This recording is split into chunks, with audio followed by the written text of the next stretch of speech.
நான் இதை ரொம்ப ஆதங்கத்தோட சொல்கிறேன். ஏன்னா நான் வந்து விஜய் கூட என்டிஏ கூட்டணிக்கு வரணும்னு பேசிக்கிட்டு இருக்கிற ஆள். ஓகே, அவர் மேலே வந்து எனக்கு வந்து நான் அவருடைய வெறித்தனமான ரசிகை, அவருடைய படங்களை விநியோகித்தவர்.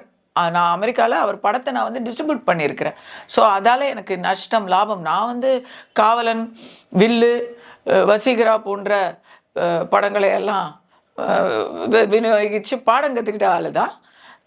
அதே சமயத்தில் போக்கிரியும் நான் தான் டிஸ்ட்ரிபியூட் பண்ணேன். அது வேற விஷயம்.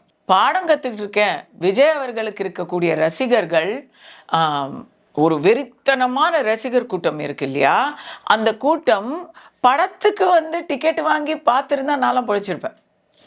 ஸோ படத்துக்கே வராதவர்களை வச்சு நம்ம எலெக்ஷன் கேம்பிள்லாம் ப்ரெடிக்ஷன்லாம் பண்ண முடியாது. ஆனால் விஜய் அவர்களுடைய செயல்பாடு என்ன நீங்க கேட்டீங்க. சொந்த பிரச்சனைக்கே அவர் வாய் திறக்காம இருக்கிறாரு. நாளைக்கு ஊர் பிரச்சனைக்கு எப்படிங்க அவர் செயல்படுவாரு?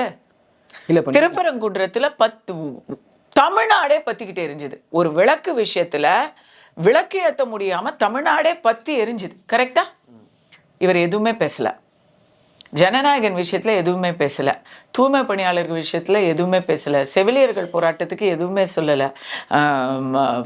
ஆசிரியர்கள் நீங்க வந்து மாணவர்களுக்கெல்லாம் வந்து விழா எடுக்கிறீங்க, ஆனா ஆசிரியர்களுக்கு எதுவுமே. இன்னைக்கு ஆசிரியர்கள் அறிக்கை விட்டுருக்குறாங்க. இன்னைக்கு 23ஆம் தேதி ஜனவரி அன்னைக்கு செய்தி என்னன்னா, வீட்டில இருந்தே போராடுங்க, ஏன்னா வெளியே வந்து அரெஸ்ட் பண்ணுவாங்க.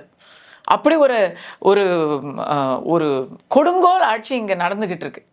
வெளியே ஒருத்தங்க வந்து அறநெறியில் போராட்டம் பண்ணாங்கன்னா அரெஸ்ட் பண்ணுவாங்கன்ட்டு வீட்டில் உட்காந்து போராட்டம் பண்ணுங்க, உங்களுடைய ஆதரவை தெரியுங்க போராட்டத்துக்குன்னு சொல்லி ஆசிரியர்கள் குடும்பம் அனௌன்ஸ் பண்ணியிருக்காங்க. அதுக்கு இவர் எதுவுமே ஆதரவு கொடுக்கல.